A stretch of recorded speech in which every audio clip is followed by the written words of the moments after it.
So 2020 is a year that happened.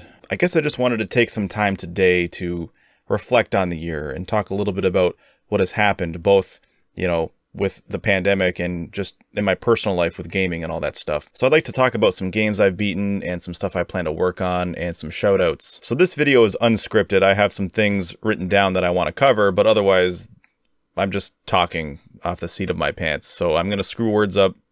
I'm probably going to say things wrong. Whatever, we're going with it.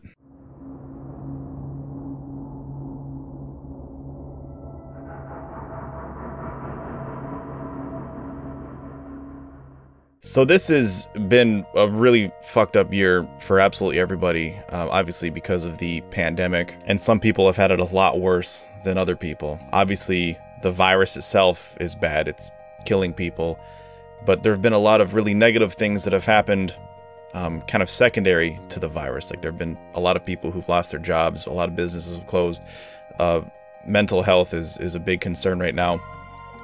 And I guess I just want to say thanks to you guys for watching my content. This year's been really tough. This year's been tough for absolutely everybody in different ways. Like you might not have coronavirus, but maybe you know someone who has, or maybe your mental health is suffering, because you're isolated. There's so many different things with this pandemic, and it's not easy for anybody. So every single person who's watching this video right now, I know that you have had a struggle, and I guess I just want to say thank you for watching my content. I'm just one guy making these RonMan gaming videos, and it's just kind of neat to see that just this content that I've pulled out of my ass just here in my game room, you guys seem to be enjoying it. So yeah, just a huge thank you to you guys, and I just want to acknowledge that this year's been really tough for every single person.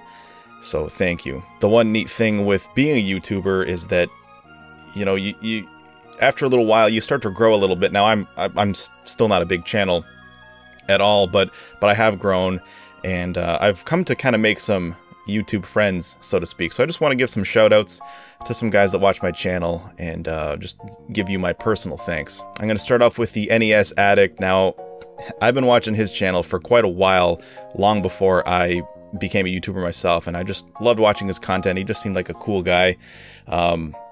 We're into a lot of the same things, retro games, Super Nintendo, NES, but even further than that, like with Blink-182, we're big fans of Blink-182, Tom DeLonge fans.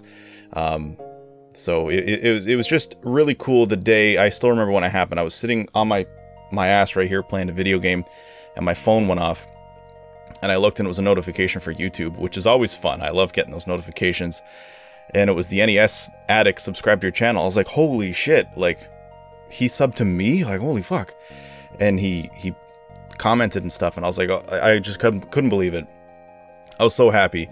And then he shouted me out about a month ago or 2 months ago, I forget exactly. I think it was in November. And yeah, you made my weekend, my friend. It was a good feeling. My girlfriend was like, oh cool, like she heard I was watching his video, and she heard him shout me out, and she was just like, oh wow, that's so cool. So yeah, NES Addict, if you're subscribed to my channel and not to his, you got to get over there and sub to his channel. So yeah, thanks a lot, Jay. I do really appreciate that. So this next channel is a channel I discovered through the NES Addict, and that is Retro Reminiscence. His videos are fantastic, though. He does game reviews, he reviews toys, and he basically tries to cover everything that's, 80s and 90s. Super good channel, lots of fun. Retro Reminiscence, honestly, my week wouldn't be the same without you, so thank you. Alright, the next channel is Player's Guide. Now, I actually know Ted personally. Like, he lives in my city. He lives maybe 10 minutes from me, and we're actually friends in the flesh. I've been to his house. We've done a stream together on his Twitch channel. So I recommend his YouTube channel. He does, he covers system rarities, he does game news and videos about collecting and all that stuff. So if you're into retro stuff, you definitely got to check out Player's Guide. Ted, fantastic guy. I love his channel. I love you, dude. And the last channel I'm gonna shout out here is D-Pad Danny. Now, I kind of met Danny through Ted from Player's Guide, but Danny, great videos. He reviews new and old games. He does, list videos and so much more than that as well. He actually did a video called Food Games, And when I saw that, I was like, fuck, I wish I thought of that. What a great idea, food games. So check out D-Pad Danny. He also streams on Twitch. In fact, D-Pad and Play As Guide both stream on Twitch. So check them both out. Check their YouTube channel out. Check out their Twitch channel. They're just such nice guys. Lots of fun. So if you're not subscribed to these guys, why don't you check them out, throw them a sub, and tell them that RonMan sent you. Alright, moving on to games that I've beat in 2020. Now, I don't review every game that I beat, but I beat a lot of games. I play a lot of games. I don't beat as many as I play, but I try. So to start things off, I'm going to start with the slightly newer stuff that I've beat. Earlier this year, the Final Fantasy VII Remake was released, and I picked it up. I played it, and I beat it, and I liked it. Now, I never actually played the original Final Fantasy VII for PlayStation. I just never did. I don't know. I don't want to offend anyone here, but I mean, I love Super Nintendo, and I love the Super Nintendo Final Fantasy games. And my cousin, who's quite a bit older than me, he lent us his PlayStation with Final Fantasy VII because my mom was a gamer, and so she played it. And I remember coming home from school, and she was playing the original Final Fantasy VII, and I remember I looked at it and just went, eh, and moved on, and I didn't think about it again. It just didn't appeal to me for some reason, and I'm really not trying to offend you. If you love Final Fantasy VII, I get it. That game, objectively, is very good. I've never played it, at least not for any length of time. About 10 years ago, I tried to play Final Fantasy VII on the PlayStation, and I just couldn't get into it. I don't know what it was. I don't know. I just couldn't get into it. But anyway, I played the remake. I really liked it. I beat it once. I don't think I'll beat it again, but I did really enjoy it. Alright, the next game is Final Fantasy 15. Now, I've beat this game before, but I actually love this game. So this is the second time that I beat it. This is the type of game that I think that I will play, you know, every few years for the rest of my life. It's just, I don't know, I really enjoyed it. My expectations were very, very low for Final Fantasy 15. So what happened was, the last Final Fantasy that I really loved was 6, or 3 on the Super Nintendo. Like, that was the last one that I really liked. I didn't play Final Fantasy 7. I'm not really a big PlayStation fan, to be honest, and again, I'm not trying to offend the PlayStation fans out there. I get it, PlayStation is good. I'm just not a huge fan of PlayStation. So I didn't really care for the Final Fantasy games on the PlayStation. I didn't really get into Final Fantasy X. 11 was online. I couldn't get into 12. I didn't like 13 at all, or the sequels to 13. So, you know, it's been a long time since I've liked Final Fantasy, so I actually wasn't even planning to get 15. And I was at work the Sunday before it had released, Final Fantasy 15, and I saw a commercial, and that commercial sold me. I was like, holy shit, that does look cool. So I bought it, and I loved it. Like, I struggled with it at first because I wasn't really used to how the game worked, but yeah, I love that game. Final Fantasy 15, beat that, lots of fun. I'll beat it again, but I beat it this year. Earlier this year, the Resident Evil 3 remake came out for the PlayStation 4 and Xbox One and PC as well. I'm not really too sure, I can't remember, but I played it on PS4. I thought it was good. I did a review of it. Can't really remember exactly what I said. I think I said it was good, but I was a little disappointed with Nemesis. He was just a little too scripted to truly be scary, for me at least. But outside of that, though, like, the game was lots of fun. I beat it several times. The last PS4 game that I beat is Ghost of Tsushima. Now, that came out somewhat recently. And again, I wasn't really paying attention to this game. In fact, I tend to do that with new games. I don't really pay attention to them as much, but this game released and got really good reviews, and I thought, shit, yeah, I'm gonna get it. And I did. I got it, and I beat it, and it was lots of fun. It's weird because the older I get, the more I find I'm not really interested in open world games. I find a lot of them are just kind of the same. And Ghost of Tsushima is a lot like a lot of them, but I still had a lot of fun with it. I liked the story, the graphics were fun, I liked the environments. Lots of fun, Ghost of Tsushima. And the last newer game that I beat this year was Paper Mario: The Origami King. Now, I don't know if I really liked this game that much, to be honest. Yeah, I mean, the graphics were beautiful. I'm just trying to think about this game. Yeah, the graphics were nice. I really fucking hated the fighting, though. The whole circular fighting thing, I just found it so fucking annoying, and I found it time consuming. A lot of people like the boss fights because they switch things up a little bit. I hated the boss fights too. I hated every fight in this game, and I avoided them like the plague, which is not a good thing. I mean, the game is not at all an RPG, so why does it have turn-based fighting? I don't know. It just, like, why can't I just bop something with a fucking hammer and move on? Like, why do I have to get pulled into a battle sequence, and it's just, I don't know. I really wish they hadn't done that. Overall, I didn't love the game. I thought it was good, but I don't think I'll ever play it again. Alright, so moving on to some older games that I've beaten, we'll start the list off with Final Fantasy VIII. Now, I actually did play Final Fantasy VIII back in the 90s, and I remember liking it, and I had tried to beat Final Fantasy VIII several times. In fact, I started a new game and played right to the end on 3 separate occasions, and I couldn't beat it. I found Final Fantasy VIII so hard all the time. Like, the whole game just felt so tough. And if anyone ever asked me, what do you think is the hardest Final Fantasy, I would have always said 8. 8 is the hardest, 8's the hardest, 8's the hardest. And I never beat it growing up. So I decided to download it on the Switch and play the remastered version, because they added a few things that make life a little easier. And that was the selling point for me, because there's no way I would go back and play the original PlayStation version. No fucking way. But I went back and played the remaster. You can speed up time, which is really nice. Because like when you summon a GF, for example, the cutscene that plays out takes forever. And I remember playing it, you know, those several times as a kid and as a teenager, and just calling GFs every single battle. And I was just like, there's no way I can sit through that again. So anyway, it turns out that junctioning is the big thing with this game. So if you don't know how to junction and you don't junction properly, this game is going to be very, very hard. So the first 3 times I played this whole game, I didn't know how to junction properly. So I looked up some things online, and I learned how to junction properly. So the problem with Final Fantasy VIII is if you know how to junction, the game is way too easy. So I got like one of the best spells super early. I junctioned it to Squall, and I destroyed almost everything with 1 shot, and throughout the whole game.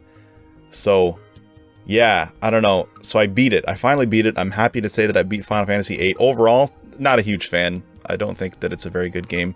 Again, not trying to offend people. I know that Final Fantasy VIII tends to be the one that most Final Fantasy fans hate, but I do know that FF8 has its lovers, and I'm not trying to offend you. It's still a good quality game. Like, it's still better than a lot of other games out there, but as a Final Fantasy game, it's a game that I don't ever plan to go back to. Alright, this year was actually pretty full of Final Fantasy. I beat Final Fantasy 2 for the Super Nintendo 4, played through that game again. Great game. I love that game. I'll play that game till I die. There was a misconception with that game, though, that the North American version of Final Fantasy 2 4 is severely dumbed down. That's not the case. The game does have some things removed, but the misconception is that it's dumbed down and ultimately way too easy. That's not the case. This game is still very hard. I could still beat it, but it's not the easiest version of the game. Absolutely not. It's still tough. But there have been some things that have... See, this is my talking and I can't fucking talk properly. But there is some things that were removed. And I guess you could say, technically speaking, yes, some things were dumbed down. But no, the game's not easy by any means. But anyway, Final Fantasy 4 or 2, love that game. I also beat Final Fantasy 5 for the Super Nintendo. I ordered a reproduction cart, and I played it on my actual Super Nintendo. And this is the first time that I beat 5. I have it for the Game Boy Advance. I love 5. 5 is just a fantastic game. I love the music, I love the fighting, I love the customization. It's a great game, Final Fantasy 5. For the first time ever, I beat the 7th Saga for Super Nintendo. Now, that's a game I've been playing since I was a kid, and I liked it, but I always gave up on it. And the problem was, you know, when you first start a new game, you start to grind a little bit, and you can see improvements right away, and it's fun, but then the game just gets too overwhelming. At least that's how I felt about it throughout my whole life. And so finally this year I decided I'm going to beat this game. I gotta cross it off the bucket list, and I did. I beat it, and I'm happy to say that I did. It was pretty good. I don't know if I'll ever replay it, but I liked it. Lots of fun. The 7th Saga. I also beat, for the Super Nintendo, a lot of Super Nintendo stuff, but I also beat Robo Trek, which is another NX RPG, NX published, but developed by Quintet. Robo Trek was fantastic. I was debating doing a review for that game, but I had not been recording gameplay footage, so I just thought, fuck, maybe I should have recorded some gameplay footage, because there's lots of little specific things I wanted to show, but I was already past a lot of those things, so I would have had to replay the game. But Robotrek's a lot of fun. Another turn-based RPG where you don't fight the enemies directly, but you have robots do it for you. Lots of fun. If you haven't played Robotrek, you got to play Robotrek. Tons of fun. I also beat Soul Blazer for the Super Nintendo. I did a review for it. Great game. Not really much else to say about that one. I also played through Chrono Trigger again. Now, I love Chrono Trigger. It is just such an amazing game. Everything about that game. The graphics, I love the music, the gameplay, the story, the characters, everything. Like, that game is just about as perfect as a game as you can get. Chrono Trigger. Love that game. Right after I beat Chrono Trigger, I replayed Super Mario RPG. I love that game. Lots of fun. I love the isometric view. I love the fighting. I like the music. Everything about that game is just so much fun. And the last RPG that I beat for Super Nintendo this year was Secret of Mana. I love that game. Lots of fun. It's an RPG, but it kind of feels more like a beat 'em up. So if you're kind of new to RPGs, but you're familiar with beat 'em ups, then I would maybe suggest Secret of Mana be your first RPG. Graphics are fantastic. I love the music in Secret of Mana. Such good music. Some of the hit detection's a little wonky, and sometimes you get pulled into these cycles where you just keep getting hit over and over again. It only happened to me once on my playthrough. Annoying when it happens, but you know, Secret of Mana, love that game regardless. Alright, moving into some non-RPG games that I've beaten recently. I played through Link to the Past again. I played through Ocarina of Time 3D, Aero the Acrobat 2, Teenage Mutant Ninja Turtles, the first one for the NES, Yoshi's Story on the N64, Cold Shadow for Super Nintendo. I also beat Darkwing Duck for the NES, Demon's Crest for the Super Nintendo, Demon's Sword for the NES, and finally Landstalker for the Genesis. This game was fantastic. It actually looks a lot like Super Mario RPG. It doesn't play like Mario RPG. This game is not an RPG, but it's still lots of fun. Check it out, Landstalker for the Genesis. Okay, so those are all the games that I've beat this year. I have a tendency to write them down. I have a notepad on my phone, so whenever I beat a game, I jot it down in the notepad, just for no reason, really, just to kind of look back on it. So this year I decided to make a video about it. All right, lastly, I'm just going to talk about what I'm playing right now and what I hope to play and work on in 2021. So right now I'm playing for the Sega Genesis a game called Shining in the Darkness, which is a turn-based RPG. It's a first-person dungeon crawler. I actually played this game as a kid. I really liked it, never beat it. It's a tough game, but I'm playing it right now. I'm pretty far. Lots of fun. I love Shining in the Darkness. So here are some games that I hope to play in 2021. These are games that are on the backlog. I have Mystic Arc, which is a sequel to 7th Saga, but it was only released in... I don't know where it was released, but I know it wasn't released here, so I have a reproduction card. And I also have a reproduction card of a game called Front Mission Gun Hazard, which I also plan to beat. It's a Squaresoft RPG. It's not turn-based, but I hope to play that. I have a reproduction card of that. I also really hope to beat Bart's Nightmare for the Super Nintendo. Now, I like that game. It's not that good, but I like it, and I want to finally be able to say that I can beat it. So I've been working on that game a little bit as well. And I also want to beat Light Crusader for the Genesis. It's also an isometric, kind of an action game, similar to Landstalker, but I don't really know much about it. I hope to play it, and it looks like lots of fun. As far as reviews go and YouTube content, I have a lot of stuff planned, but for the next actual game review, I'm hoping to do Super Ghouls and Ghosts for the Super Nintendo. I don't know when that'll be out.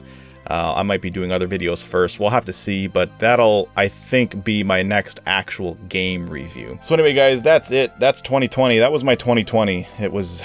yeah, it was coronavirus and all the shit that comes with it. And these are the games I've played, and these are some games I hope to work on. So guys, thank you so much again. Please leave a like, please subscribe, and comment anything in the comments below. Anything that I've said, feel free to respond to that.